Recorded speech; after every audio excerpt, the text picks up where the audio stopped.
From the pages of history and the untamed prairies of a young nation comes one of television's and America's most memorable folk heroes. Oh, Daniel Boone was a man, yes, a big man. Well, you're Daniel Boone. Yep. Fess Parker stars as the legendary Daniel Boone, with Ed Ames as his trusty sidekick, Mingo. Pleasure indeed. A Kentuckian named Daniel Boone. That's me. Watch Daniel Boone weekday mornings at 9, 8 Central on MeTV. Hi, I'm John Malos, and welcome to Connect with Me. On this Wednesday morning, we're going to be talking to the Imam, the spiritual leader of the Islamic Cultural Center right here in the city of Fresno. We're going to talk to him about the bombing that took place in Syria earlier today. We're going to talk to him about Islam and the struggles against Israel and, of course, well, the West, the United States and Christians. The Imam is here. Your phone calls are important. Area code 559-265-4331. Back in a minute.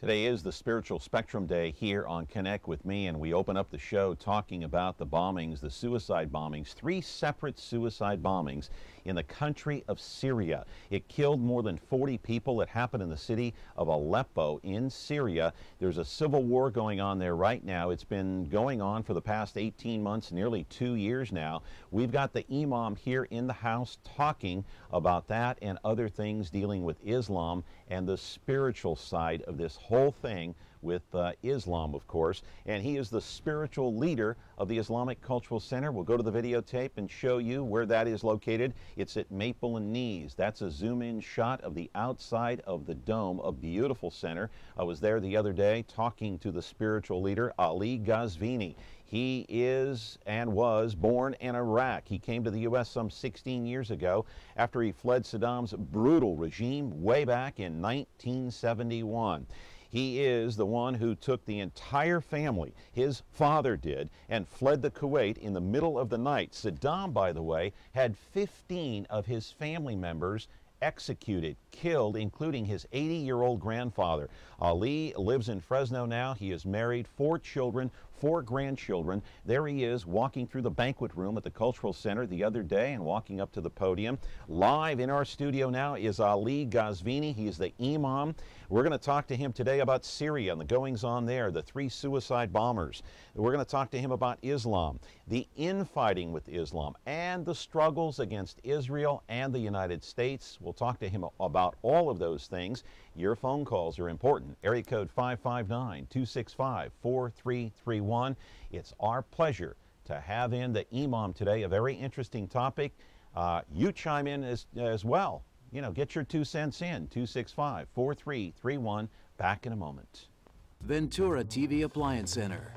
We're the save energy, save time, save money place. The Energy Star qualified #1 rated high-efficiency Cabrio from Whirlpool Place. You heard right. Right now, save big on select Whirlpool Cabrio laundry pairs and pay no interest when paid in full within 6 months. At the hometown low price, think outside the big box place. Since 1951, Ventura TV Appliance Center. We're working hard to be your place.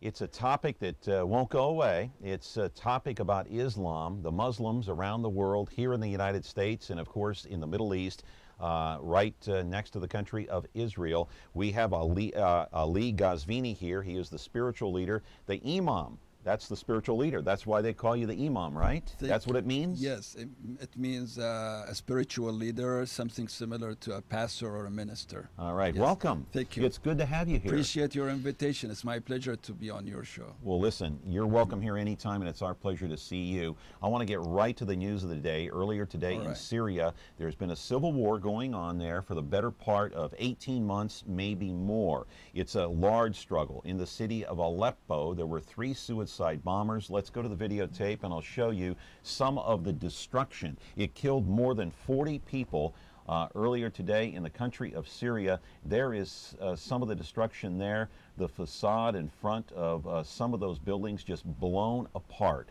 What's going on in Syria?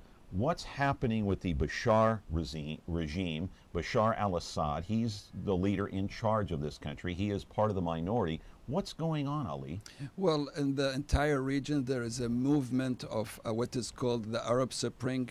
Nations are standing for their rights, for their for democracy, for justice, and Syria is one of these countries. The Syrian nations decide to stand for their justice and opposing the government. The regime there is ruling for so many years, a dictatorship that is ruling.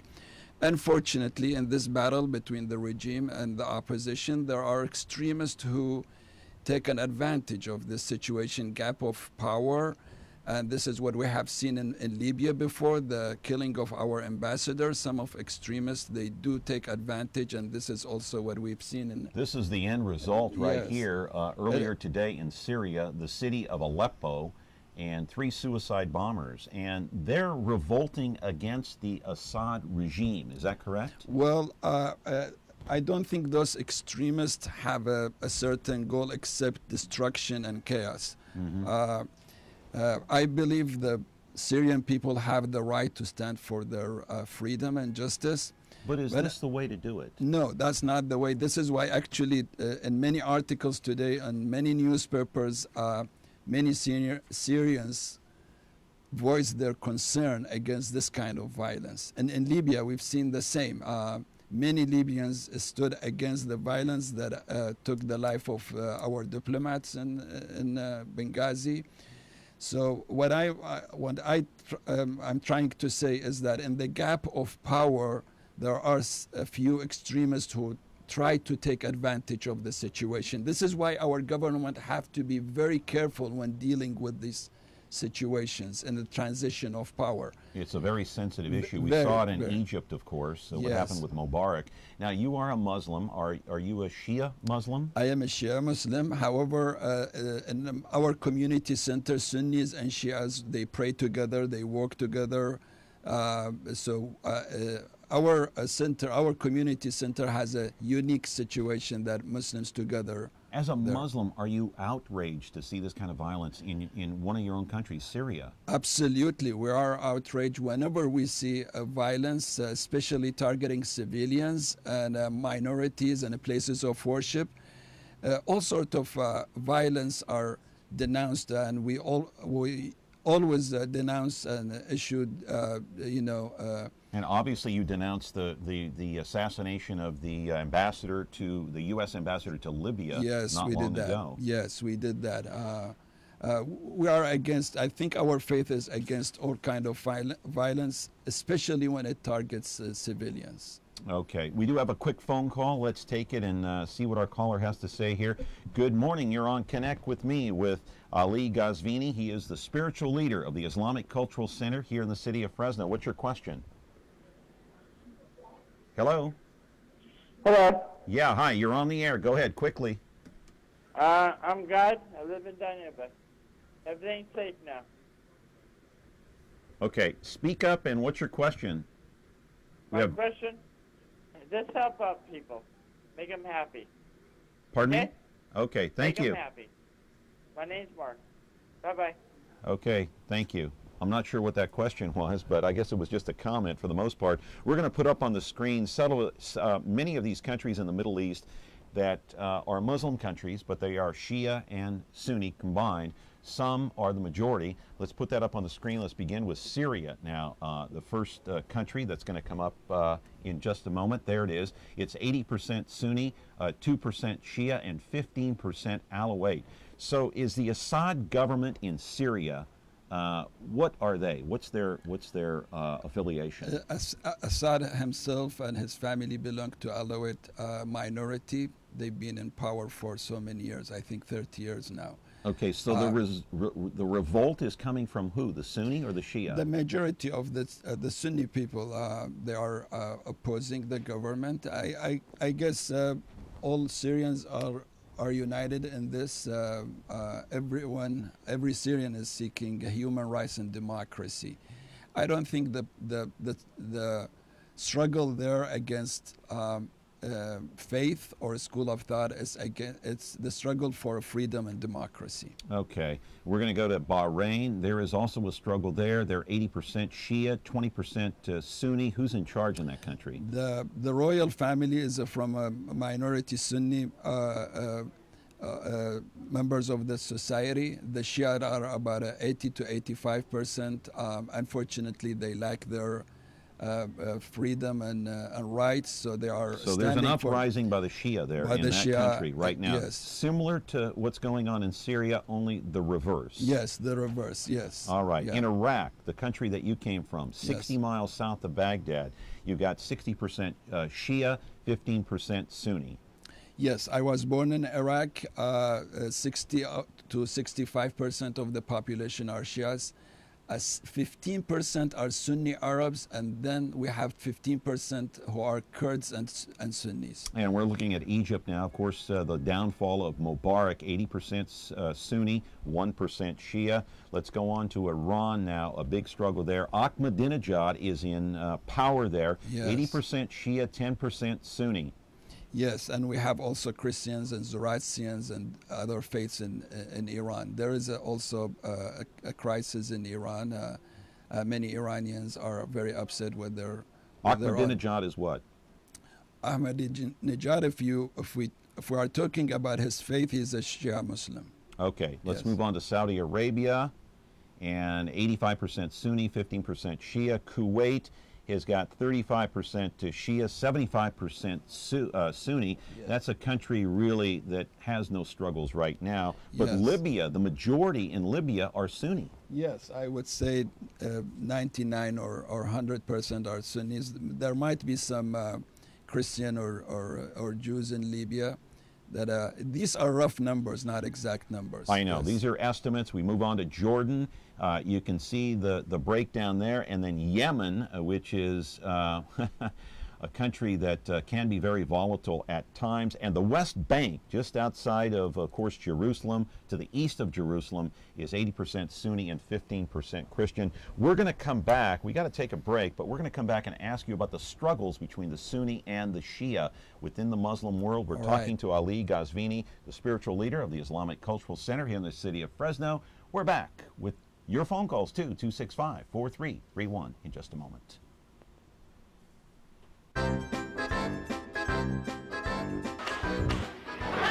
Don't you ever hit me again!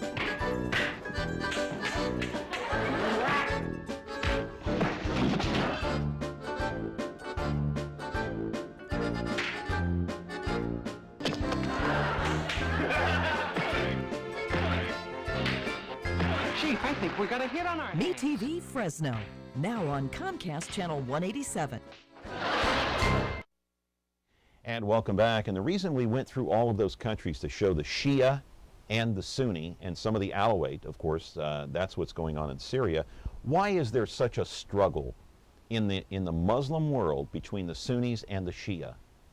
Well, in my community, we focus on what unites us. This is why Sunnis But I mean and Shia, overseas, in the Middle East, yes, why is there such a struggle around the world?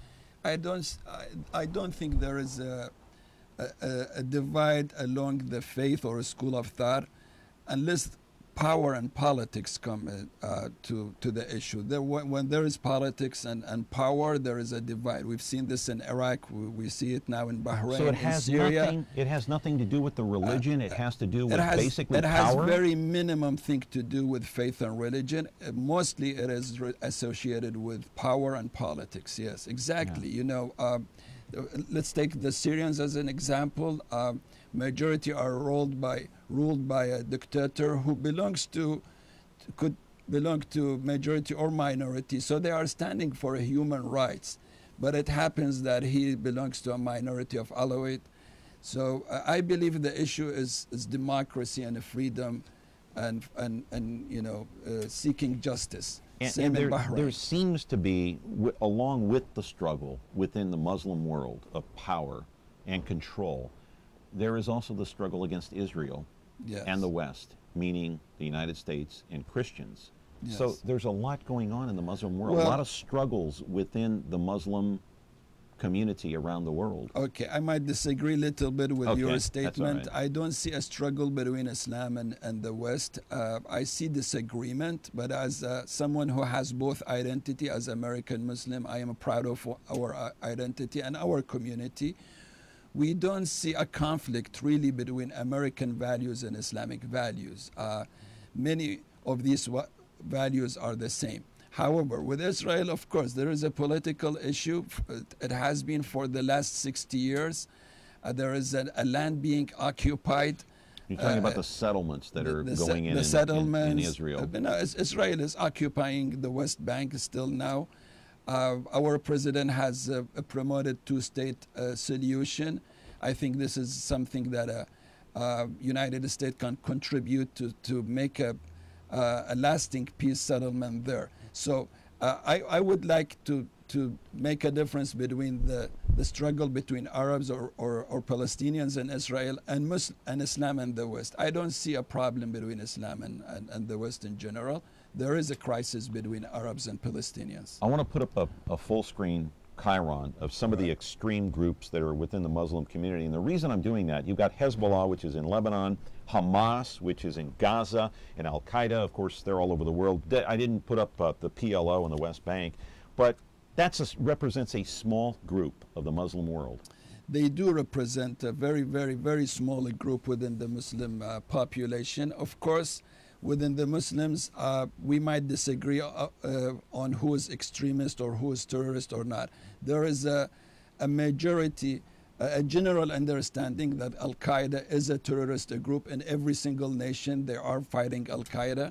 However, with other groups, you know, like Hezbollah and Hamas, there is disagreement. Like Europe still treat Hezbollah as a legitimate party. I want to take you inside the prayer room that you are very familiar with, inside the Islamic Center in Fresno here, the Islamic Cultural Center. I was out there, took some videotape earlier this week, I should say, and there it is. Now, this is where the Sunnis and the Shia, they come together here in Fresno to pray. We pray together here. If you join us on Friday at 1 p.m. for the weekly service, we pray together. This is our prayer room. And you see some guests there visiting us. This is where we pray, and of course we have other parts of our community center. How many times a day do you pray? We pray 5 times a day. Okay. Yes. And you must take your shoes off, right? When we enter the prayer room or during a prayer, it's recommended we take. Are you facing toward the east, toward Mecca? We face the Grand Mosque in the city of Mecca. Yes, we do that, and this is the reason for that is.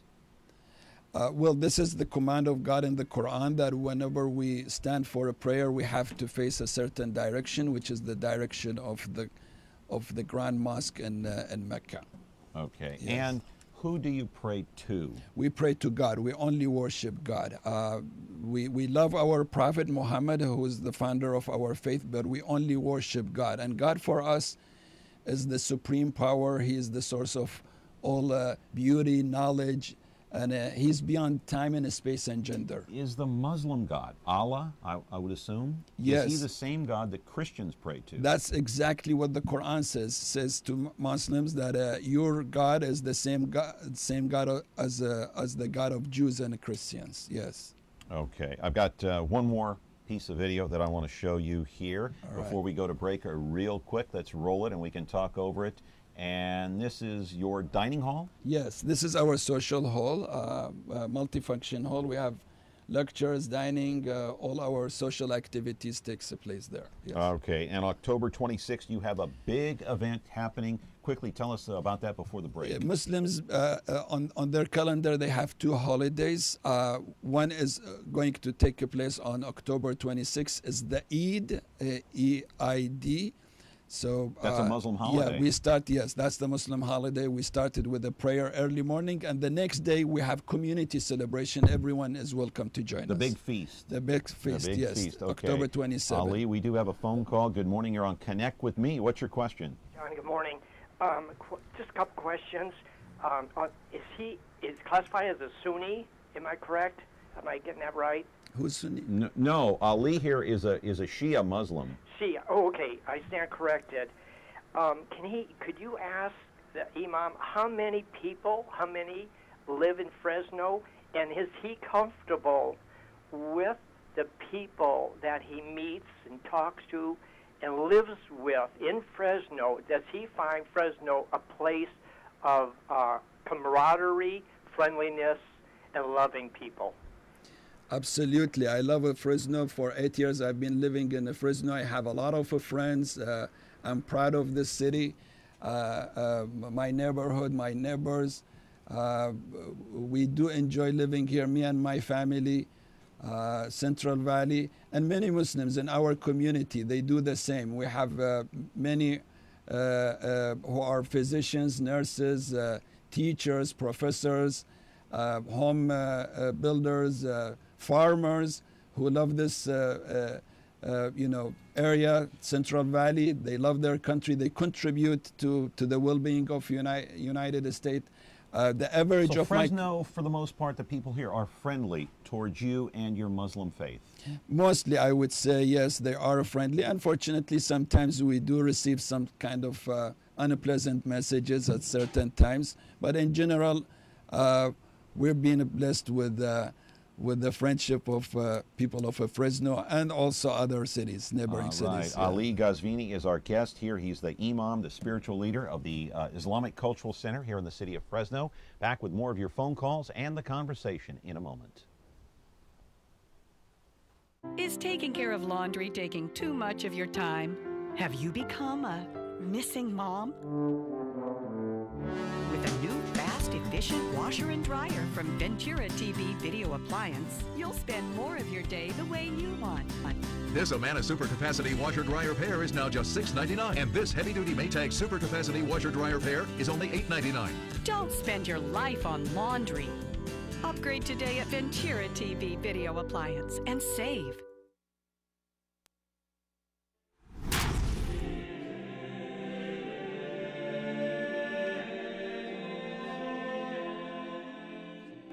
Very lively and interesting discussion here. We're talking with Ali Ghazvini, and what's the difference between the Shia and the Sunni? Well, the major difference, it depends who you ask, if you ask Sunni or Shia. Well, I'm asking you. But what's your opinion? All right. It's basically about the power, who succeeded the Prophet after his death. So the Prophet being Prophet Muhammad. Who succeeded. Shia Muslims believe a man, his name is Ali, the cousin of the Prophet, should be his successor. Sunnis believed in the four caliphs, the successors of the Prophet. So I would say this is the fundamental difference that we consider a minor one, but we share the fundamental aspect of our faith. We believe in one God, one book, one divine book, the Prophet. We pray the same 5 times. And again, God, according to Islam, is Allah. Muhammad is the Prophet. God, according to Islam, is God. in Arabic they call it Allah. Even Arabic Christians, they call God Allah too. Okay. So basically Allah is God, and this is and the Muhammad same. was the prophet. Muhammad was the prophet, yes. Okay, and yes. Alawite, where do they fit into the picture? Well, Alawite, mostly they lived in mountains. They have their own school of thought. I don't know how much is close to the mainstream Muslims. Many of Muslims, they say they do not share a lot of our views. I'm not aware of their principles, really. I'm mostly aware of what Sunnis and Shia believe. Now, you said earlier in this interview that you don't believe there's a struggle between Islam and the West. Absolutely, I don't believe it. A lot of Christians feel that there is. Well, this is why I am here. I would like to meet those friends, brothers and sisters, and talk to them. You know, we are proud of our identity as Muslims, as American. We do not see a conflict between. Yes, I disagree with many of our foreign policies in the region, but that does not mean that there is a major conflict between Islamic values and American values. Well, there's no conflict here. Your views are welcome on this program anytime. We do have a phone call for you, Ali. We'll take that and see what this is all about. Good morning. You're on Connect with me. Hello? Hello? Yeah, go ahead. Quickly, you're on the air. Ask the question. Yes. The Imam said that there is no problem between Islam and the West. Yes, sir. Now, I don't know. What I read in the Quran is, if you're not a Muslim, you are a dimna, you are a very bad person. And I asked the Imam, who is the kafir? When in Surah 9:5 says to kill all the Christians and Jews, lay in wait for them. Now, you know, if we want to say the truth, let's say the truth. Because Islam is against all non-Muslims. Islam has two houses of war, where the end result of Islam is to control the world politically and militarily. And this is what they've been trying to do ever since Muhammad started this so-called religion. He also, that's my question, how can you say you're peaceful if your Quran says for you to kill the non-Jews, the non-Muslims? Thank you. Thank you for the call. Appreciate it. Fair question. Well, go ahead. I am so sorry that a person would believe like that. In our faith, we do acknowledge and respect other religions. In the Quran, actually, 4 religions are mentioned and acknowledged. Which 4? Christians, Jews, Zoroastrians, and a minority called Sabian. They live in Iraq, maybe related to Christians, some kind of Christian sect. A testimony for what I am saying is Christians are living in the Middle East for thousands of years. Maybe not perfect situation, but they kind of that's an understatement, of course. they have been practicing their own faith. They are in many countries there are members of the parliaments. Our faith commands me to acknowledge what is good and protect, especially when a Christian or a Jew lives in my neighborhood, whether it's an Islamic country or non-Muslim country. So this is a perception, John. Our faith does not command us to kill non-Muslims. In fact, our faith commands us to promote a very good relationship, especially with those who seeking peaceful relationship. Is that what you believe personally? You respect the Christians and the Jews? I think this is the belief of mainstream Muslims, who are about 95 to 98% of the Muslim population. Okay, we're quickly running out of time. Can you believe how fast this went? It's only a half an hour. Yeah, I know we're already it. out of time. Now, promote your event again, October 26th. It's called the Eid. It's the Muslim holiday, and the day after, on the 27th, is a big feast. Yes. Start after afternoon, 4 p.m. At the afternoon, it's a bazaar. It's an occasion for food and rides, and everyone is welcome to bring their kids, children, and families to enjoy. It's the Islamic Cultural Center at Nice and located at Nice and Maple. Nice and Maple, and that's on October 27th. We have 1 minute. We have 1 minute to wrap. Let's take a phone call real quick. No, we got no time? Sorry, we're out of time.